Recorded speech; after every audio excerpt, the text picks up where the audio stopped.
In the turbulent chronicles of the Goryeo dynasty, one name has almost disappeared beneath the dust of history. Princess Gyeongsuk. Born into the splendor of royal palaces, she should have lived a life of honor and influence. Instead, she met death at only 22, executed not by invading enemies, but by the very powers within her own court. Her story is not a tale of glory, but a silent cry of a life crushed by politics. Why was a princess fated to die so young? Princess Gyeongsuk entered the world within the fortified walls of the Goryeo Palace, a place that embodied both the dazzling splendor and the suffocating weight of dynastic power. Her birth was celebrated not only as the arrival of a royal child, but also as the promise of another thread woven into the delicate fabric of political alliances. The palace in which she was raised was a paradox. Marble courtyards glittered with candlelight and golden screens. Yet whispers of intrigue traveled faster than the wind. For Gyeongsuk, childhood was never a period of innocence. From the earliest days, her life was conditioned by expectation, ritual, and the unrelenting demands of the dynasty. In the Goryeo court, a princess was not simply a daughter. She was a political instrument, a symbol of legitimacy, and a vessel through which alliances could be secured. Gyeongsuk's upbringing reflected this burden. Tutors instructed her not only in poetry, music, and calligraphy, but also in the subtleties of diplomacy and ceremonial conduct. Every gesture, from the way she bowed to an elder to the cadence of her voice in reciting verse, carried weight beyond personal refinement. It was a language of power, silently inscribed upon her body and mind. Behind the veils of formality, however, there existed a young girl who longed for simplicity. Accounts, scarce as they are, suggest that Gyeongsuk possessed a quiet disposition, drawn to solitude in palace gardens where the lotus ponds offered brief moments of peace.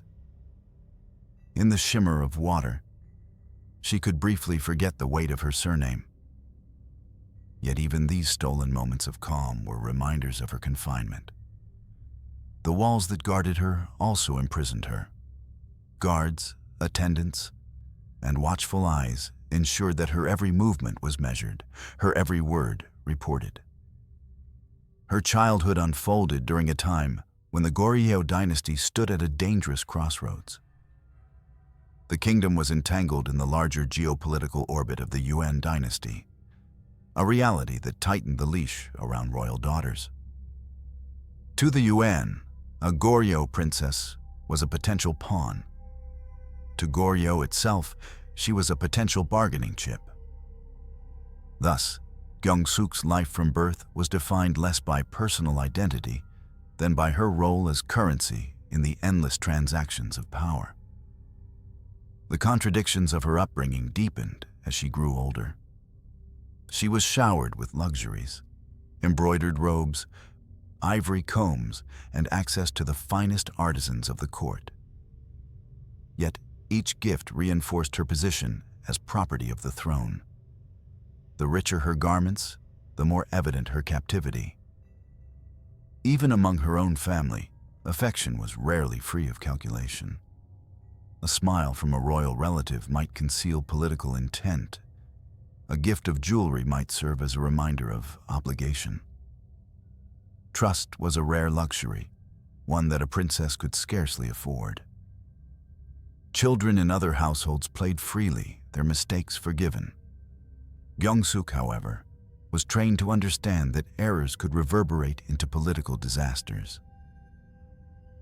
A misplaced word could be construed as disloyalty. An unintended expression of preference could be twisted into factional evidence. For this reason, her childhood, though draped in silk and gold, was built upon silence, restraint, and vigilance. Even her laughter, if ever it broke through, was likely tempered by the knowledge that too much joy might be mistaken for arrogance or indiscipline. Perhaps the most haunting aspect of Gyeongsuk's early years was her lack of control over the simplest matters of her own future. While she was still a child, decisions regarding her eventual marriage alliance were already being discussed by ministers and envoys. She did not yet understand love, but she was expected to embody loyalty to whichever alliance her elders deemed necessary. Her body and her name were no longer hers, but instruments of survival for the dynasty. This paradox of luxury and captivity carved its mark upon Gyeongsuk's young soul.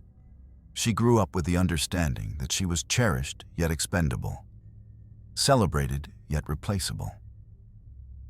To the world beyond the palace walls, she was a symbol of elegance and continuity. Within the walls, she was a reminder that in Goryeo, even the most gilded childhood was but a prelude to sacrifice. The weight of these contradictions shaped not only her life, but also the silence that history would later impose upon her memory. The 14th century was a period of profound turbulence for the Goryeo dynasty, a kingdom caught in the relentless grip of internal division and external domination. To understand Princess Gyeongsuk's fate, one must first understand the dangerous world in which she lived, a world where allegiances shifted like sand, and the palace itself became a battlefield of invisible wars. At the heart of Goryeo's political struggles lay its uneasy relationship with the Yuan dynasty.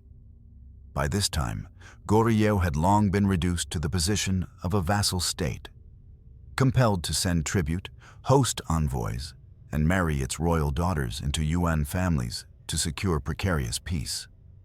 The presence of Yuan influence was not subtle. It reached into the deepest chambers of the palace.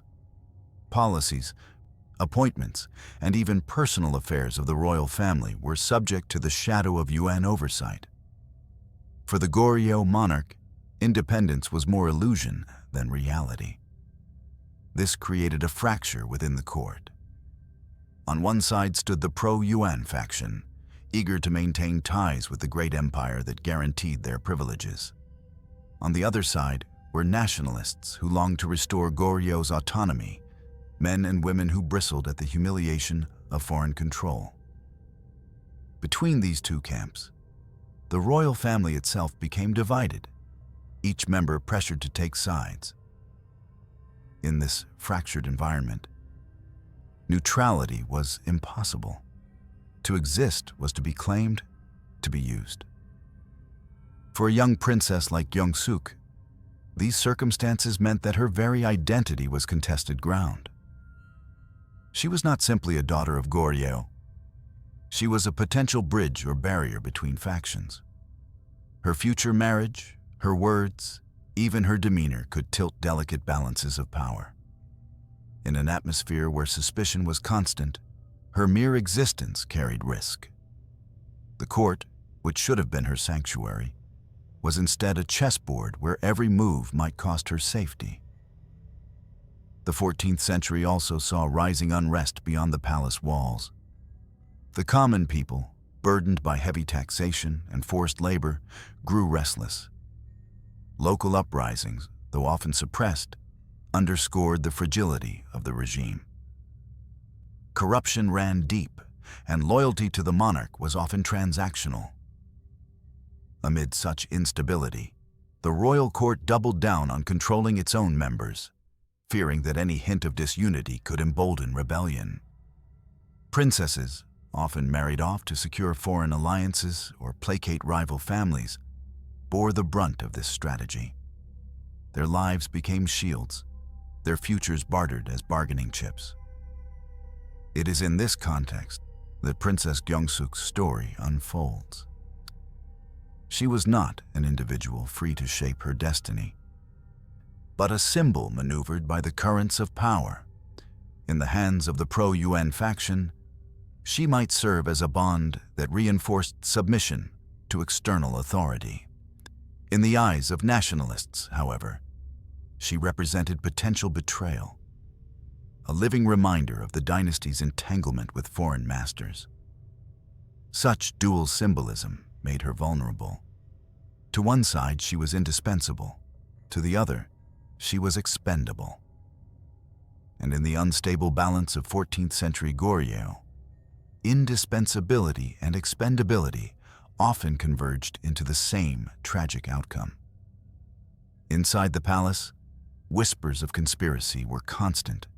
Factions accused one another of treachery, and trials often ended with executions staged less for justice than for spectacle. Princess Gyeongsuk's name, though largely absent from surviving chronicles, must have circulated within these intrigues. To those seeking to elevate themselves, accusing a royal figure of complicity in rebellion was a dangerous but effective strategy.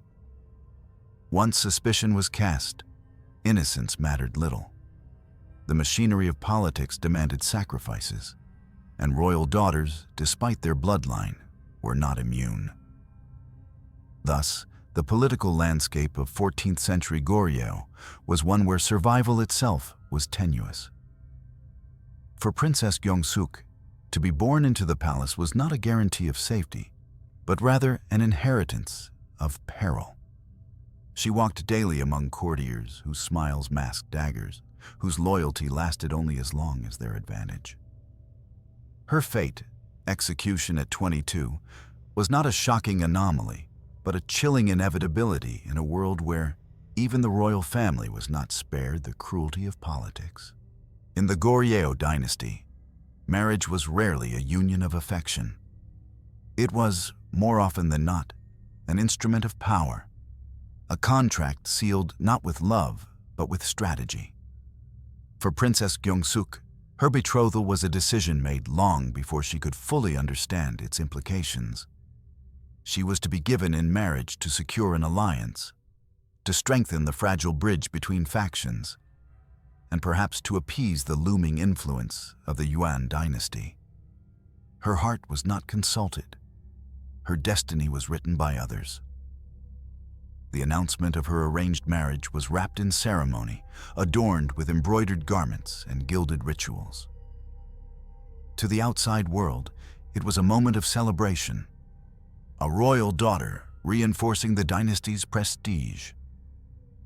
But beneath the dazzling surface, the marriage was a chain, binding her not to a partner, but to the machinations of a power.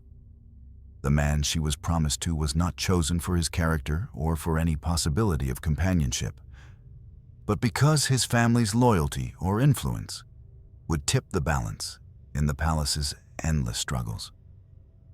The atmosphere around her engagement was one of silent unease. Courtiers whispered about the implications of the match. Would this alliance bolster the pro-UN faction, or would it strengthen the nationalists? Each side measured her worth in terms of gain or loss, not in terms of her humanity. For Gyeongsuk herself, the future was cloaked in uncertainty. She was stepping into a role designed for utility, not for fulfillment. Her identity as a woman was eclipsed by her function as a political symbol. Life within this marriage was marked by distance. Reports from the time suggest that the union lacked warmth and that the fissures between her and her husband grew quickly. Without the foundation of genuine affection, misunderstandings became chasms. Every disagreement, however small, was magnified by the factions that surrounded them. Courtiers and rivals alike exploited the cracks in the relationship, interpreting them as signs of political weakness. The palace did not permit privacy. The struggles of a young woman in her marriage became fodder for ambition and schemes. In such an environment, Princess Gyeongsuk's position grew precarious. A wife without affection and a princess without secure influence, she found herself isolated. Her husband's family may have seen her not as a partner, but as a liability, a reminder of obligations they might not have wished to uphold. Within her own natal family, her struggles did not inspire protection, for to defend her was to risk entanglement in disputes with dangerous political consequences. The marriage that was supposed to safeguard her instead placed her on thinner ice. Her role as a consort in a calculated alliance reveals the tragic paradox of royal women in medieval courts. They were exalted in name but stripped of agency, praised as symbols of stability while denied personal security. For Gyeongsuk, the lack of true affection in her marriage deepened her sense of confinement. The golden robes, the jewels, and the ceremonies became hollow emblems of a life that was never her own. What looked like privilege was, in truth, another form of captivity. The marriage also cast her into a web of suspicion. Because she was tied to one faction through her husband, she was automatically regarded with mistrust by the other. Neutrality was impossible. Her silence could be interpreted as complicity, her grief as defiance, her presence as evidence of disloyalty. The very bond that was meant to protect her left her vulnerable to accusations from all sides. It was not long before the cracks in her marriage became fractures in her public standing, and those fractures made her a convenient target in the unforgiving politics of the Goryeo court. Thus, her marriage was less a personal milestone than a turning point in the tightening spiral of her fate. What should have been a chapter of maturity and stability instead became a prelude to suspicion, betrayal, and, ultimately, her downfall. Her destiny had been sealed by the stroke of a pen on a marriage contract, and in that seal lay the seeds of her destruction. The Goryeo Palace, with its towering gates and ornate halls, was more than a seat of governance. It was a labyrinth of intrigue, where whispers carried as much weight as decrees, and where the glitter of gold masked the poison of ambition. For Princess Gyeongsuk, life inside this world became an ordeal of isolation, suspicion, and constant fear. Although she bore the bloodline of royalty, the very walls that proclaimed her nobility also echoed with plots that sought her ruin. The palace was divided into shifting factions, each hungry for influence, each wary of betrayal. Ministers, generals, and even members of the royal household maneuvered in endless games of allegiance. Loyalty was conditional, affection was strategic, and trust was nearly non-existent. In this environment, Gyeongsuk's vulnerability was acute. She was too young to command authority, too isolated to build alliances, and too visible to avoid attention. Her very presence became a threat or an opportunity, depending on the ambitions of those who watched her. Day by day, the atmosphere around her grew heavier. Courtiers passed one another in corridors with guarded smiles, their eyes betraying rivalries. Concubines in attendance whispered behind silk screens, their gossip tinged with malice. Even within her own chambers, Princess Gyeongsuk could not escape the awareness that she was constantly observed. Her gestures, her words, even her silences were interpreted, twisted, and used against her. A sigh of despair might be cast as arrogance. A moment of melancholy might be construed as subversion. The isolation was profound. Although she lived among hundreds of servants and officials, she was profoundly alone. Few dared to show her genuine sympathy, for association with her could be dangerous. She could not confide in her attendants without risking betrayal. Even family ties were tenuous. Relatives who might have once offered protection weighed their own survival more heavily. The bonds that should have shielded her dissolved under the corrosive pressure of politics. In her gilded chamber, loneliness was her constant companion. The palace itself seemed to conspire in deepening her unease. Its grand courtyards and ceremonial halls were stages for perpetual performance. Every gathering was an opportunity for rivals to measure strength. Every festival a reminder of divisions beneath the surface. The sound of drums and flutes during celebrations could not mask the sharpness of whispered accusations. For Gyeongsuk, even joy was tinged with dread.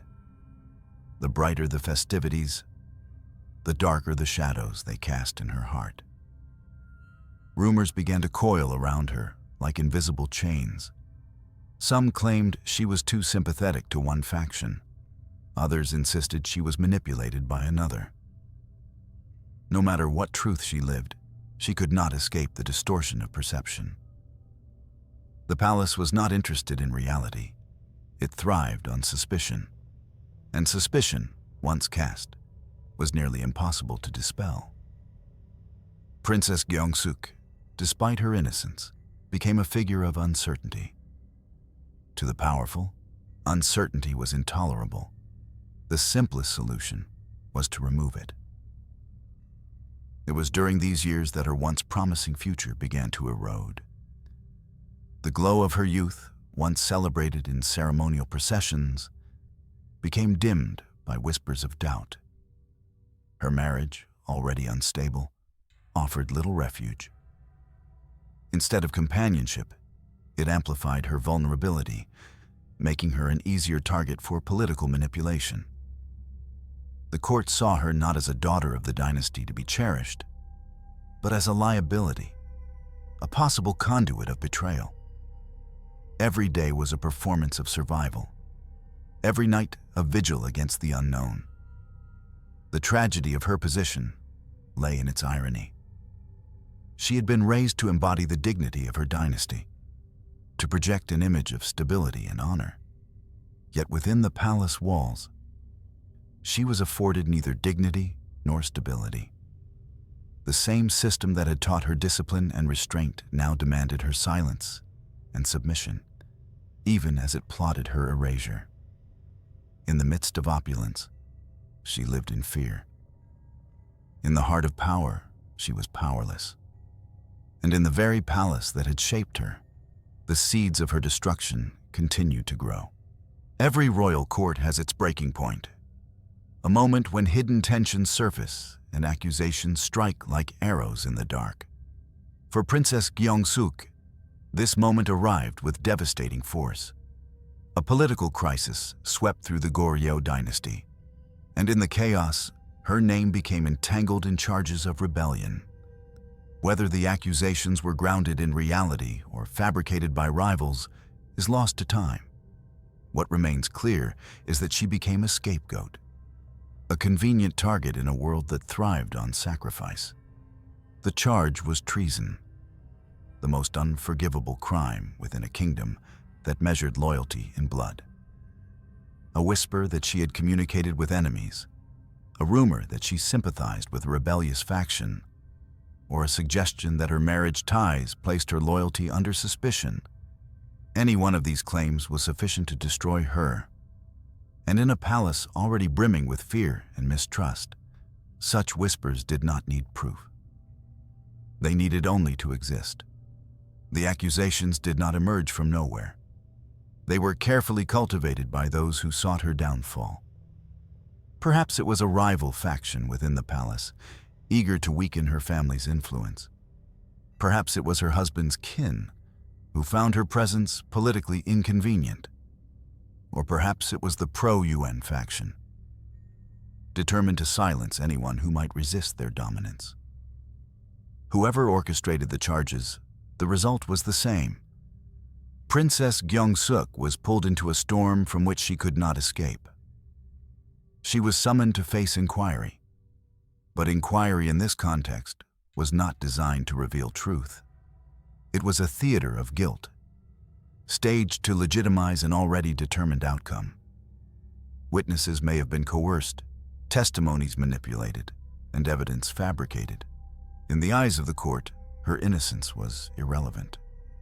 What mattered was the message her conviction would send, that dissent, real or imagined, would be extinguished.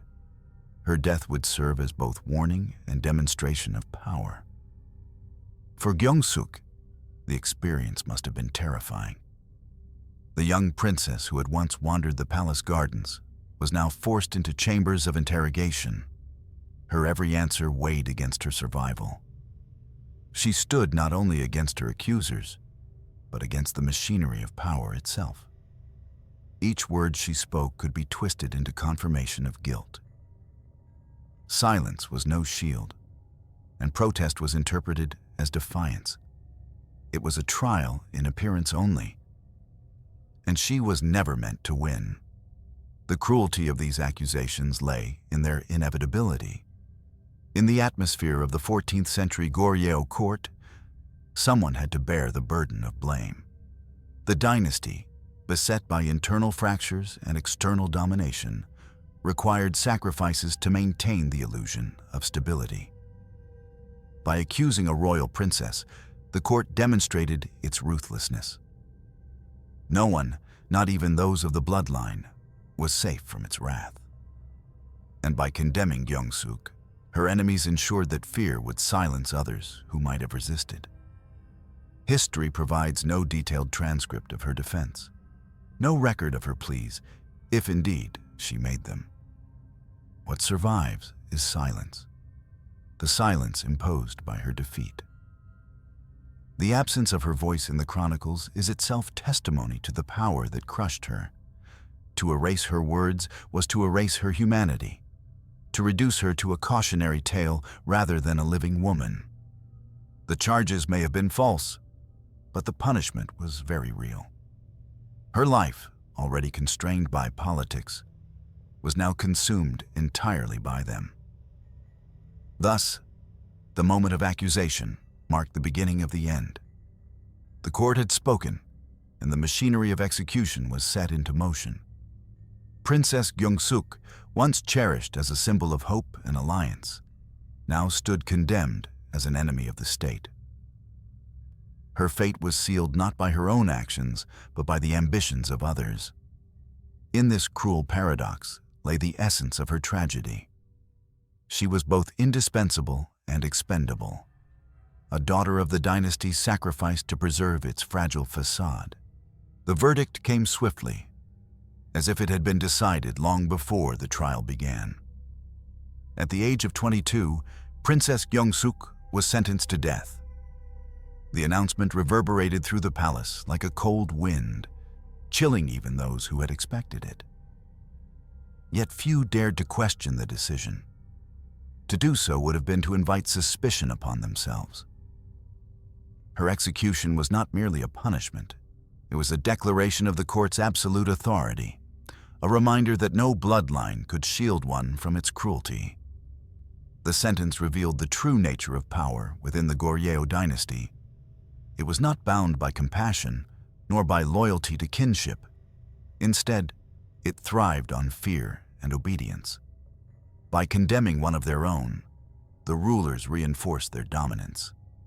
They demonstrated that survival depended not on virtue or innocence, but on submission. Even the most blameless figure could be destroyed if expedience demanded it. Gyeongsuk's death was thus less about justice and more about control. For the princess, the weight of the sentence must have been unbearable. In the span of a few days, she was transformed from a daughter of prestige into a condemned criminal. The trappings of royalty, the embroidered garments, the silken screens, the symbols of dignity, now became bitter reminders of a life she was about to lose. She faced the prospect of death not at the hands of foreign invaders, but at the command of her own court. The betrayal cut deeper than any blade could. The psychological torment was immense. To know that her youth, her future, and her very name were about to be extinguished must have filled her with dread. Yet history records no rebellion, no dramatic act of defiance. Perhaps she submitted in silence, understanding that resistance was futile. Or perhaps she carried within her a quiet storm, unrecorded by chronicles, but felt in the final hours of her life. What is certain is that her death was stripped of honor. Unlike kings who fell in battle or generals who died in glory, she faced an execution that erased her rather than immortalized her. Her sentence also carried symbolic weight for those who witnessed it. Courtiers, attendants, and officials observed the proceedings, each silently reminded of their own vulnerability. If a princess of the royal blood could be condemned, then none of them were beyond reach. Fear spread through the palace more effectively than decrees ever could. Gyeongsuk's death became an instrument of governance, a silent law etched into the minds of all who served the dynasty. Outside the palace, the common people likely heard whispers of the event, but little more. The chronicles that should have preserved her story instead reduced it to faint mentions, if they mentioned it at all. In this way, her execution was doubly cruel. It ended her life and attempted to erase her memory. To the dynasty, her death was a transaction, a price paid to maintain control. To her, it was the annihilation of everything she might have been. Her age makes the tragedy more poignant. At 22, she had barely crossed the threshold of adulthood. In another world, she might have grown into a queen, a patron of the arts, or a figure of wisdom for her people. Instead, her promise was cut short, her life reduced to a cautionary tale. The arbitrariness of her death underscores the ruthless instability of her time. It was not merit, nor guilt, nor even chance that decided her fate. It was the cold calculation of power. Thus, the verdict against Princess Gyeongsuk reveals not only her personal tragedy, but also the systemic brutality of the age. She died not because of what she had done, but because of what she represented. Her youth was extinguished to feed the fears and ambitions of others. And in that extinguishing, the court revealed its own truth: that power, when stripped of humanity, devours even those it claims to protect. The execution of Princess Gyeongsuk was carried out in silence. Unlike the grand funerals that honored kings and queens, her end was deliberately stripped of dignity. There were no mourning banners stretched across palace walls, no ceremonial processions to mark the passing of a royal daughter. Instead, her death was shrouded in quiet efficiency, as if the court sought not only to extinguish her life, but also to erase the memory of her existence. She was taken from her chambers with little ceremony, escorted under the watchful eyes of guards who did not dare meet her gaze. The courtiers who once bowed before her now avoided her entirely. To acknowledge her fate was to risk implication, and so even those who pitied her remained silent. It was a silence more suffocating than chains, a silence that confirmed she was utterly abandoned. The palace that had raised her with pomp and ritual now discarded her as if she had never belonged. There are no detailed records of her final words, if indeed she spoke them. Perhaps she begged for mercy, or perhaps she stood in resigned silence, aware that nothing could alter her fate. In the absence of testimony, one is left only with imagination. A young woman, scarcely past girlhood, walking toward the certainty of death, carrying within her a storm of fear, betrayal, and sorrow. She had no audience, no voice to speak on her behalf. She faced the end alone. The method of her execution remains uncertain.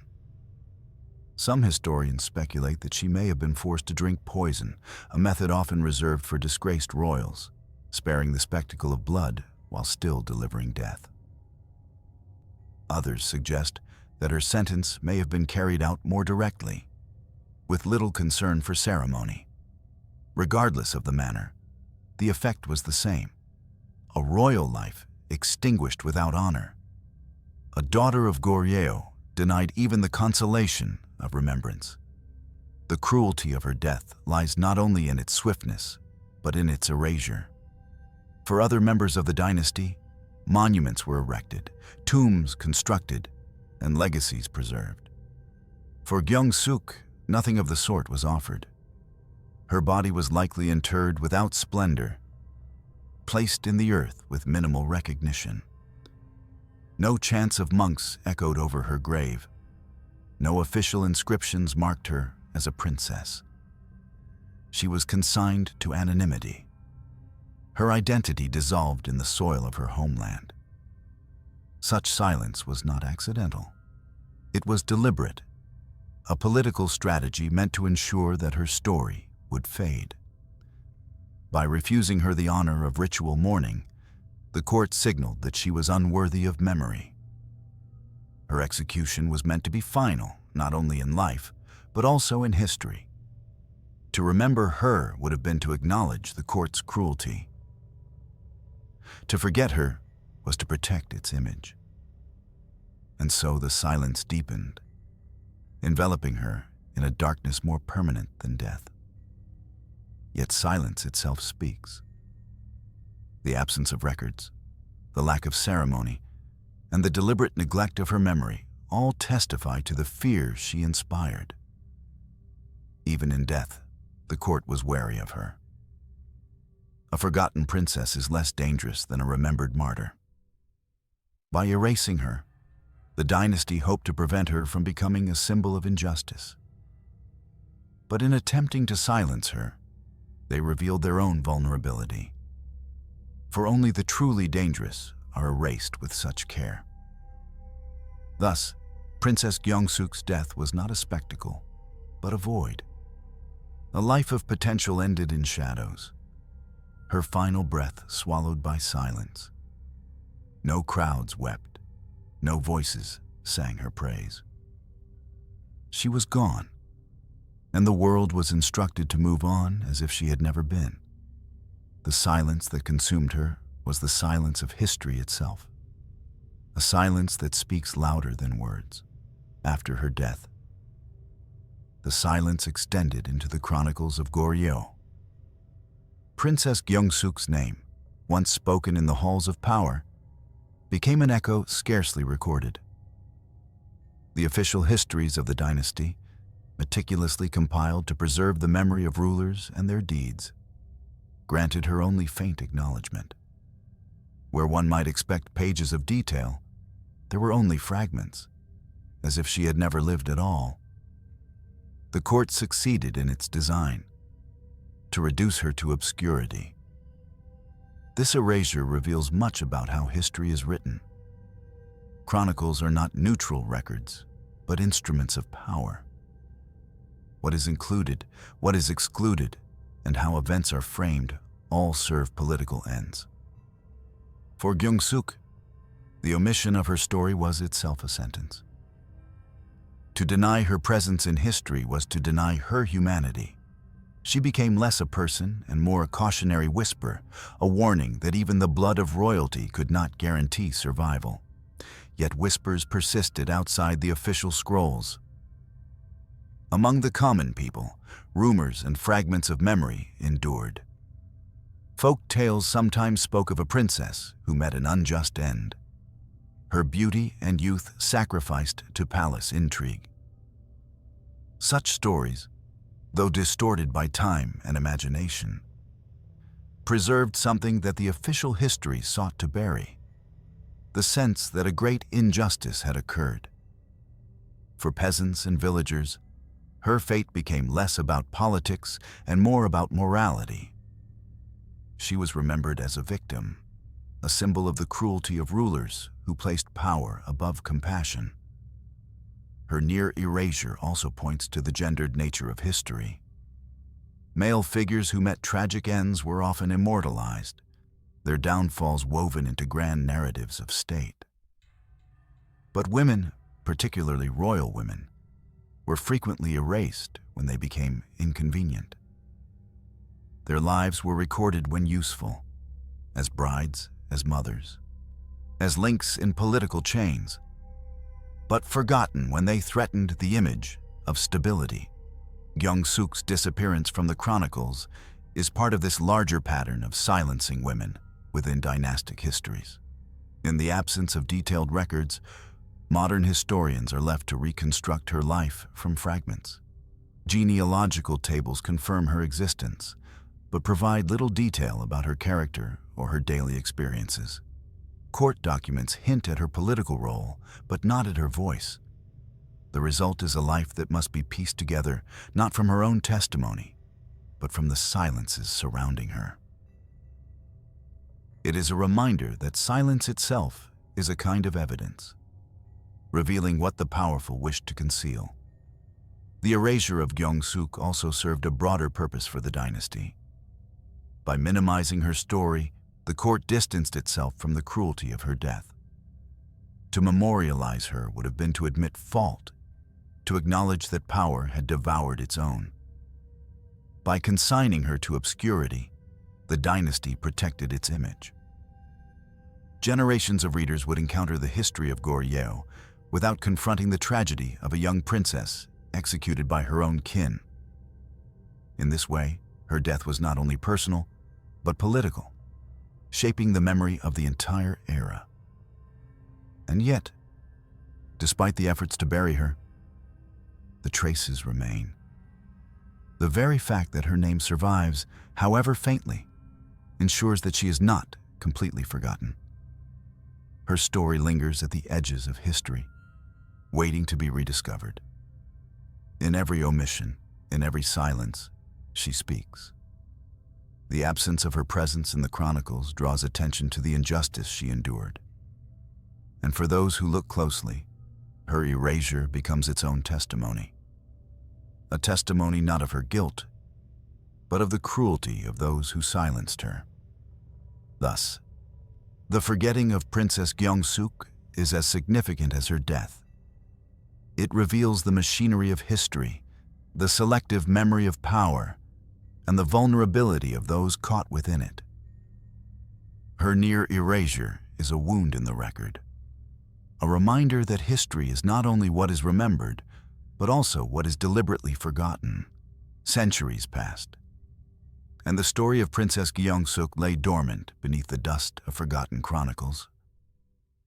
Yet history has a way of resurrecting the silenced, of bringing back voices that rulers once sought to erase. In modern times, scholars began to revisit the fragments of her life. What they found was not a detailed narrative, but an outline of injustice, a shadow that revealed more about the cruelty of power than about the princess herself. Even in her silence, she spoke. Historians of the 20th and 21st centuries, in re-examining the Goryeo dynasty, noticed the peculiar absence of detail surrounding her fate. Why, they asked, was a royal daughter condemned to death at such a young age? And why had her story been nearly erased from the record? Their investigations revealed not clarity, but the chilling realization that the erasure itself was intentional. The gaps in the record were deliberate, a historical wound inflicted to conceal a crime. The silence became its own kind of evidence. In this way, Gyeongsuk's story was resurrected. Scholars began to reconstruct her life from genealogy, from faint mentions in diplomatic documents, from folk memory that had persisted in whispers across generations. Each fragment became a thread, and together they wove a tapestry of tragedy.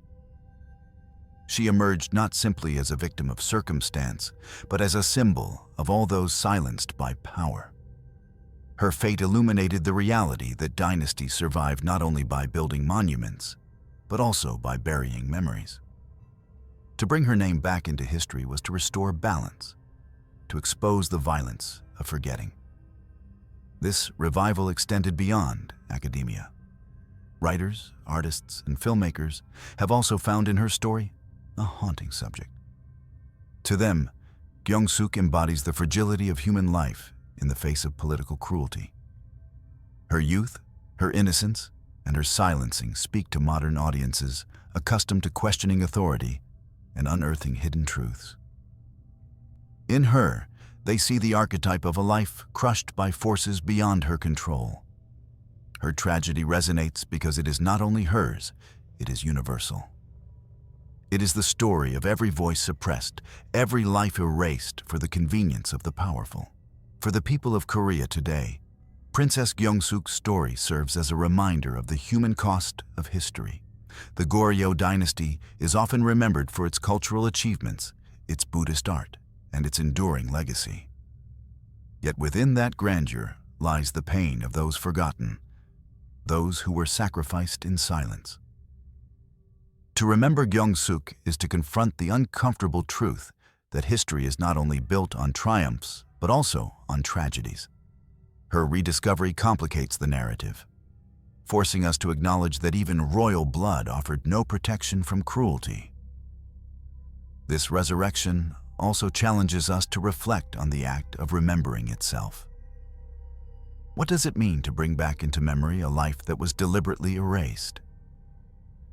To remember Gyeongsuk is to resist the power that silenced her. It is to assert that history cannot be monopolized by those who hold the pen.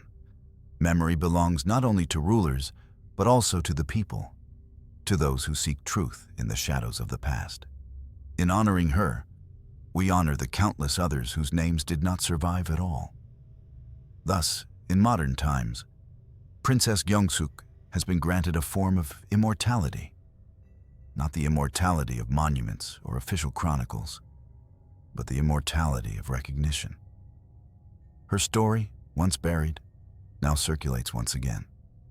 She has become a symbol, a mirror reflecting both the cruelty of her age and the resilience of memory. In her, we see the truth that silence is never absolute. Even when erased, a voice can return, carried forward by those who refuse to forget.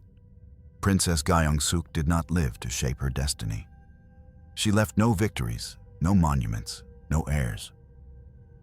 What remains is a question: why must a young life be extinguished for the sake of power?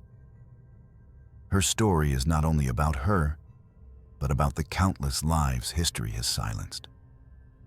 By remembering her, we remember them. Her tragedy reminds us that behind the grandeur of dynasties lies the suffering of individuals, and that even the smallest voice, once rediscovered, can illuminate the cruelty of an entire age.